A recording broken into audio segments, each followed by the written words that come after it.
Okay, hold on to your teacups because what I'm about to spill is next level. This morning, the palace, dead silent. But not in the usual royal prim and proper way. No, this was the kind of silence that screams, we've got a serious problem. So here's the bombshell. There's been a classified leak, yes, classified, suggesting that MI6, the UK's most secretive intelligence agency, we're talking James Bond level, has quietly kicked off an investigation. Why? Because something's gone seriously wrong with royal communications, and guess whose name is swirling right at the center of it all? Meghan Markle. Now, when this whisper first started making the rounds, even the most seasoned insiders rolled their eyes. Like, seriously? Meghan again? But the whispers didn't stop. In fact, they got louder. By lunchtime, two big deal intelligence reporters confirmed it. Phone logs, yes, actual tracked call data tied to Meghan's overseas team raised giant red flags inside UK government servers. These weren't your everyday accidental butt dials. Oh no. These calls were anything but normal. Apparently, these logs weren't linked to any official royal business. First, some might be used to track where senior royal staff were physically located, as in, Meghan's camp might have been watching actual royal movements. Let that sink in. A royal aide who obviously wanted to stay anonymous because, hello, job security, spilled, we were told all devices were decommissioned after the split. Clearly something was missed. Yikes. The nightmare kicked off with a simple email. It was forwarded internally. Nothing suspicious at first, but then it got flagged by GCHQ's Cybersecurity Task Force. Inside that email, a digital trace leading back to Montecito. The timestamp, they matched exactly with major royal activities in the UK. So analysts followed the trail, and what they found? Oh, honey, it gets even worse. A second phone network showed up, an external device not registered in the UK since before the Platinum Jubilee. That's when MI6 officially stepped in. One former Intel analyst tweeted, "If even 10% of what I'm hearing is true, this is the biggest breach of royal protocol in 50 years. MI6 doesn't get involved for gossip, darling." Meanwhile, inside Kensington Palace, cold panic. That's how it was described. Kate was supposed to attend an early childhood charity event, canceled. No reason given. William got briefed at 7:00 a.m. and immediately left his private meeting. He didn't say a word, just vanished. A top royal correspondent gave it to us straight. This isn't just another royal feud. This feels like intelligence territory, and Meghan's team? Crickets. Not a statement, not a calendar update, nothing. Just one spooky quote from a staffer, "She always knew this day might come." And that's just the beginning. And just a reminder, every deleted tweet, fake statement, and PR cover-up takes hours to piece together. If you want to help this channel keep going, hit that join button and become a member. We'll keep exposing what they won't. Okay, so the story explodes in Whitehall. People are asking how. How does Meghan, who's no longer even a working royal, still have this kind of access? Answer, she wasn't supposed to. But now insiders think there was a major blind spot when Harry and Meghan left. A back door left ajar. Not a malicious one at first, but one that someone might have found and weaponized. One former palace IT contractor came forward and spilled. Back then, we were focused on PR control, not cybersecurity. No one expected her to weaponize back doors. And now it's looking like someone close to Meghan knew exactly where to look. The red-hot center of this mess? The phone logs, data allegedly showing traced connections between Montecito and phones tied to royal staff. This wasn't one-off contact, no way. These were repeated pattern calls, and they lined up exactly with two ultra-classified events, Kate's closed-door UN speech briefing, the private transit route for Prince George's security detail, the calls made at weird hours, rerouted through encrypted proxies, almost perfectly matching the exact moment royal security protocols were quietly changed, and people noticed. One person tweeted, "So the same week Meghan's name pops up in Parliament emails, her digital footprint overlaps with royal route maps?" Yeah, okay, cue the Twitter explosion. The question wasn't, is Meghan calling from California anymore? It was, who's doing it for her? One name kept popping up, Jeanette Bryson. She's Meghan's former comms manager, quietly left last year. But here's the kicker, she was one of 3 people who had access to Meghan's secure cloud contacts. That system, built back when Meghan was still officially royal and still receiving encrypted updates.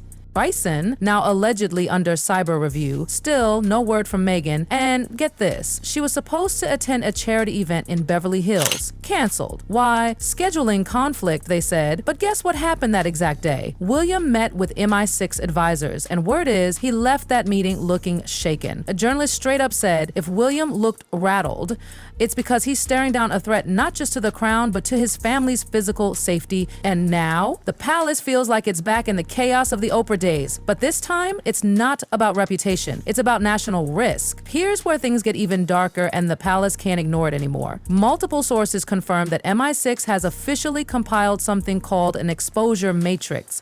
Sounds like a sci-fi movie? Nope, this is real. It's basically a classified dossier that maps out just how deeply Meghan's digital ties may still reach into the palace's infrastructure. And y'all, it's bad. Really bad. Someone who's actually seen the redacted version of it whispered one terrifying word: worse than anyone expected.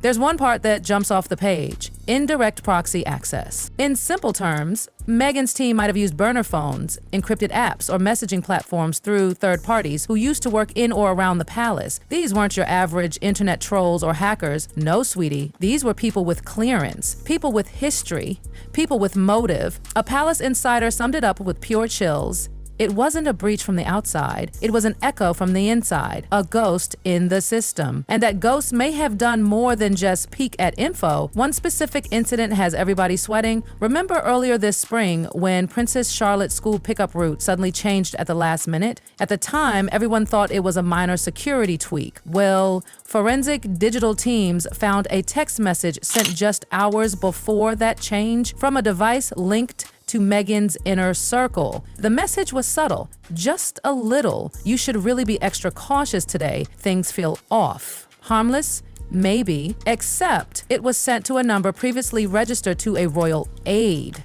That aide doesn't work at the palace anymore, but the trail was enough to set off major alarms. One tweet from July 10th basically set the internet on fire. This isn't just some feud anymore. If Meghan's people nudge security changes from thousands of miles away, that's a national threat. And even Meghan's longtime defenders, they're starting to blink. On Sky News, analyst Lorraine Castle said, there's a fine line between staying informed and staying involved. If Meghan crossed that line, it's not just royal drama anymore. It's legal. And honey, those legal dominoes are already tipping. Tabloids had a field day. Headlines screamed, "The Duchess who knew too much. Royal rogue operation. Meghan's digital trail triggers panic in palace hallways." And inside MI6, they weren't just investigating what was accessed. They were asking what was the motive, because here's where it gets sinister. The documents and logs didn't just show interest in speeches or travel plans. They showed a disturbing pattern tracking when multiple royals would be in the same room. Why? What was the end game? That shifted the entire investigation. This wasn't just about spying, this was about timing, coordination, strategy, possibly even a PR takedown disguised as coincidence. By Friday night, the House of Lords convened an emergency panel. GCHQ and MI6 ordered a full security audit of royal system. A whistleblower uploaded 2 grainy images of a man from Meghan's US tech circle spotted in a Zurich airport lounge. On the table, a folder marked KM schedule backup. Hours later, the account was banned, but the internet saw everything. Screenshots, reposts, analysis. Meghan wasn't just caught up in gossip anymore. This was full-blown intelligence scandal. By Saturday morning, Buckingham Palace's silence was so loud it echoed. No comment, no denial, not even a vague PR puff piece. That's when insiders began to whisper something serious was happening behind closed doors. One clue? The Queen's former private secretary, yes, the one who retired after the Sussex exit, had been quietly reactivated as an emergency consultant. That hasn't happened since 2020. And just when people thought it couldn't get more obvious, we found the connection. The dots suddenly snapped together. A leaked draft speech of Kate's upcoming United Nations address in Geneva had surfaced. The topic? Women's leadership. But also a subtle dig at media field celebrity activism. Sound familiar? On July 15th, a tweet went viral. So Meghan tried to block Kate's UN moment. Now we find out her team accessed phone logs just before the speech. What is going on? Theories exploded. Was Meghan trying to sabotage Kate's timing, leak the talking points, steal the narrative before it aired? Then came the real bombshell, a leaked memo from inside Meghan's old media circle, dated June 22nd, weeks before any breach became public. The document outlined a comms counter-offensive, with phrases like brand offsetting preemptive exposure of hypocrisy. That memo, according to a whistleblower, was flagged by Palace Legal at the time, but nobody acted on it. Not until now. Parliament started demanding a full cybersecurity audit, not just on present Palace devices, but everything since 2019. Why? Because digital logs showed repeated contact from Meghan's circle to people who'd worked with Prince Andrew. Another scandal. Totally separate. But if Meghan's team had been quietly collecting leverage from all angles, we're not just dealing with royal feuds anymore, we're looking at something strategic and possibly dangerous. One tweet from an ex-Play staffer gave everyone chills. It was never about reconciliation, it was about control. And some of us warned them years ago. Now the public wasn't just asking what Meghan knew, they were asking what was she planning to do with it. And just when people were catching their breath, the voicemail surfaced. Allegedly recorded by a former senior aide inside the Archwell office, the voice was distorted, scrambled, but unmistakably real. The content?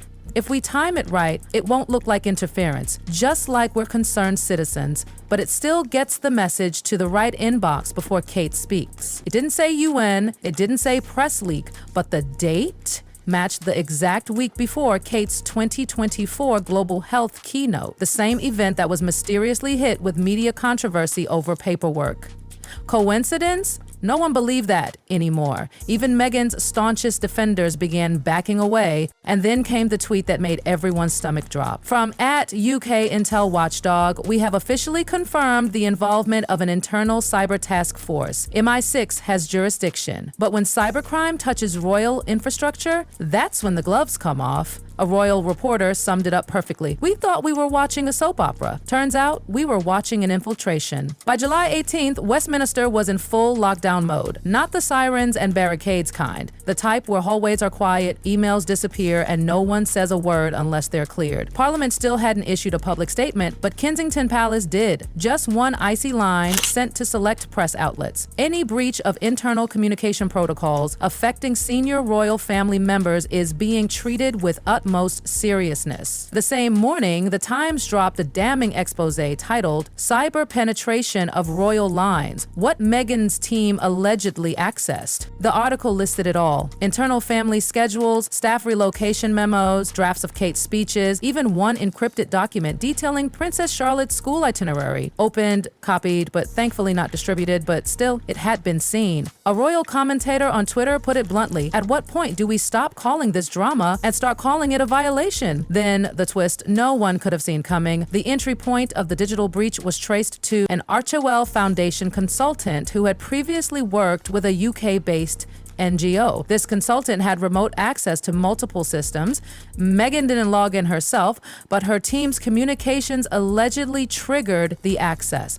And then came the quote that shattered the last illusion, leaked by an anonymous Parliament source. They didn't need to hack anything. They already had the passwords. Yes, you read that right. They already had the passwords. By July 19th, this wasn't just a royal scandal, it was an international incident. Media outlets around the world, from Le Monde to Al Jazeera, started their own breakdowns. CNN International ran a primetime feature, Megxit or Espionage, inside the palace phone breach that rocked the royals, and then came the final blow. The BBC Nightly panel revealed that MI6 had passed select evidence to the FBI. Why? Because of concerns over cross-border communication and violations of the Official Secrets Act. That's when a new phrase trended worldwide, Royal Espionage Gate. And just like that, Meghan Markle was no longer being viewed as a duchess or even a disgruntled royal, but possibly a surveillance liability. Still, Meghan's camp stayed dead silent. No PR spin, no rebuttal, not even a vague quote from a friend of a friend. And that silence, that said everything. Because now the world finally understood. This wasn't just a feud, this wasn't just a scandal, this was a breach. And the fallout had just begun.